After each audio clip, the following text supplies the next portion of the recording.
छत्रपती संभाजीनगर शहरामध्ये आज पाहिलं तर वंचितचे अध्यक्ष प्रकाश आंबेडकर यांच्या उपस्थितीमध्ये आरक्षण बचाव यात्रा या ठिकाणी संपन्न होणार आहे आणि थोड्याच वेळामध्ये ते क्रांती चौकमध्ये येणार आहे। आपण जर या ठिकाणी पाहिलं तर गोसाई समाजाचे काही बंधू या ठिकाणी आलेले आहे आपल्या प्रकाश आंबेडकर यांची भेट घेण्यासाठी। नेमकं काय त्यांची मागणी आहे का सहभागी होणार आहे का म्हणजे जाणून घेण्याचा प्रयत्न करू। आज तुम्ही सहभागी होणार आहात, तुम्ही सहभागी होण्यासाठी आलात का भेट घेण्यासाठी? आम्ही त्यांची भेट घेण्यासाठी। माझं नाव जगन्नाथ बाबर आहे, मी राहणार गेवराई तांड्याचं आहे। साहेब माझा समाज नाथपंथी डोरी गोसावी समाज आहे, भिक्षा मागतो। त्या गावची त्या गावाला भिक्षा मागत फिरत राहतो। तर आम्ही गावामध्ये कधी भिक्षा मागायला कधी गेलो ते गावात लोक आम्हाला भिक्षा मागून देत नाही, गावाच्या बाहेर काढून देतात, चोरी चमट्याच्या पोरधरांच्या टोळीमध्ये आम्हाला काढून देतात। म्हणून आमच्यावर अन्याय नाही झाला पाहिजे। आमच्या राईनपालला 5 लोक मारून टाकले 2018 मध्ये, आमच्यावर भरपूर काही अन्याय झाला साहेब। एवढं फक्त मी साहेबाला सांगणार आहे बस। आणि त्याच्यानंतर साहेब गेल्या 9 मे 2000 साला कंचनवाडी इथं गॅस सिलेंडरचा विस्फोट झाला। त्या प्रकरणामध्ये माझे 54 लोक भाजले, त्यापैकी 24 लोक एक्सपायर झाले।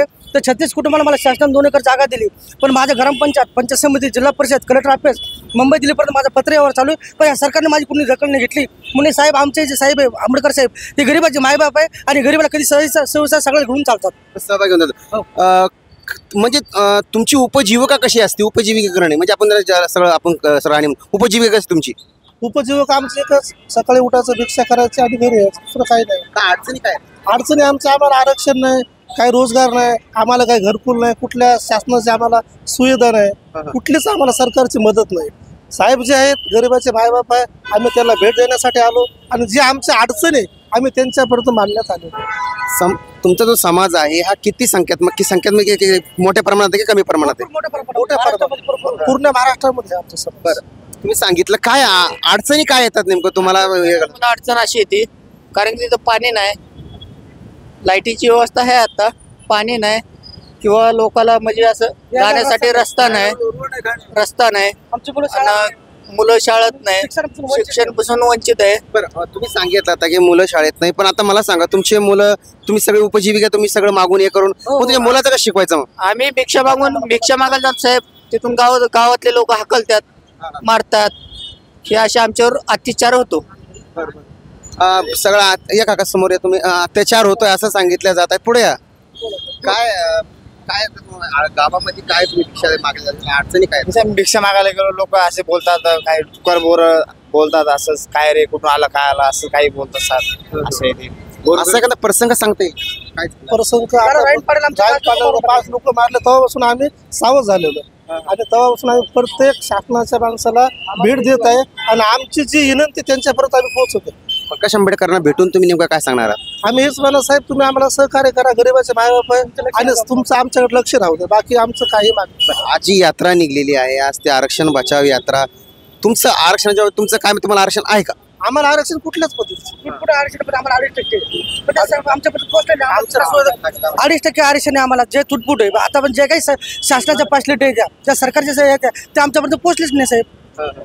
हे आपले मतदार समाज सापावाले यांची काय भरपूर अडचण। तुमचं काय अडचणी समोर काय अडचणी काय? अडचणी आहे आम्हाला, काही पाणी, घर नाही, लेकर बाळांना शिक्षण नाही, तेव्हा सीट पडलेले पाल लावून। उपजीविका कशी दिवसाची? मग यासीन गुलाब मदारी माझे नाव आहे, आमची लई मोठी वस्ती आहे देवळाईमध्ये। तुमची उपजीविका कशी नेमकं? तुम्ही उपजीविका म्हणजे आपलं रोजचं जेवण वगैरे कसं, म्हणजे सगळं कामधंदा काय? सापाचा खेळ काय करत होते, आता साप ठेवणं बंद झालं, वन खात्यावाल्याने बंद करून टाकले, तर झोळी घालून भिक्षा मागतो मी। काही पोरं कामाला जातात, माती कामाला, काही चष्मे विकतात। निश्चित आपण जर पाहिलं या ठिकाणी उपजीविकेचं एकमेव साधन जे होतंय सापाचा खेळ करून ती उपजीविका करणे, मात्र ती देखील वन खात्यानं ओढून घेतल्यामुळं पुन्हा उपासमारीची वेळ यांच्यावर आलेली आहे असं या ठिकाणी काय सांगशील भाऊ?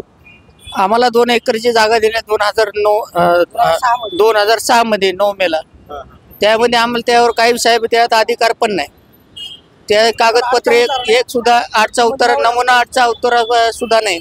आम्ही डोंगरात राहतो 2 किलोमीटर रस्ता सोडून शानी। आम्हाला काय हे सांगतात की डोंगरात राहावं लागतं, काय सोयी सुविधा मिळतात? म्हणजे तिथं काही शिक्षणचा काही फायदा बी भेटत नाही लेकरांना, पुन्हा रस्ता पण नाही, काही घरकुल नाही, पूर्ण झापूळ आमचे थोडे पाले असतात ना, त्याच्यामध्ये पावसाळ्यामध्ये त्रास खूप, म्हणजे आम्हाला काय सरकारला काय मागणी काय मिळेल का? आम्हाला की बाबा रस्ता द्या, आम्हाला तुम्ही 2 एकर वावर दिले ना आम्हाला तुम्ही राहण्याकरता, की आम्हाला रस्ता द्या, शाळाची हे करा, पाण्याची सुविधा करा, आमच्या लेकरांना शिकवा। घरकुल ना दे, 2006 पासून आम्ही तिथं झोपड्यामध्ये राहतो, आम्हाला अजून कुठली सुविधा दिलेली नाही।